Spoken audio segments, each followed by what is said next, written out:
What disruption is the travel sector then expecting this summer, and why? Well, Anna, Mark Cudmore managed to escape just in time, because the reality is industrial action in the travel sector is threatening to disrupt that recovery the industry has been yearning for since the pandemic. Walkouts at low-cost carriers such as Ryanair, EasyJet, a strike at Charles de Gaulle Airport in Paris, a national rail strike in France following similar action here in the United Kingdom, and British Airways ground staff at Heathrow all have one thing in common, that is pay. Workers feeling their wages eroded by inflation. The latest CPI reading for the Eurozone, 8.7% year over year. The latest reading for the United Kingdom, 9.1%. Workers want to be fairly compensated against that tough macro backdrop at a time when demand is booming. To add to this, there have been capacity announcement cuts at airports and airlines as they struggle to operate as passenger numbers normalise. For Schiphol Airport in Amsterdam, the drop will be 20% over the key summer period. For Gatwick and British Airways, it will be 11% and 10% respectively.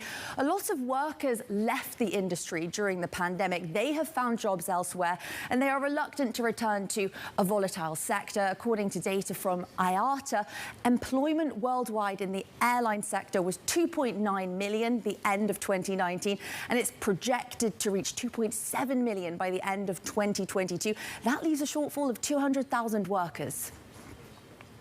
Wow. Laura, good morning. Some pretty bleak stats there. And I guess we're also excited for the post-COVID travel world. What are the consequences in both the short and medium term of all this? In the short-term flight cancellations, my board shows country flight cancellations for the month of June compared to June in 2019. Across the board, the picture is concerning. Italy is a notable laggard, with flight cancellations up 442%. The United States is the outperformer, with cancellations up just 22%, illustrating that the disruption is less pronounced in the United States than in Europe. Longer term, the key question is, where will demand fall after the peak summer season, given the pressures on cost of living?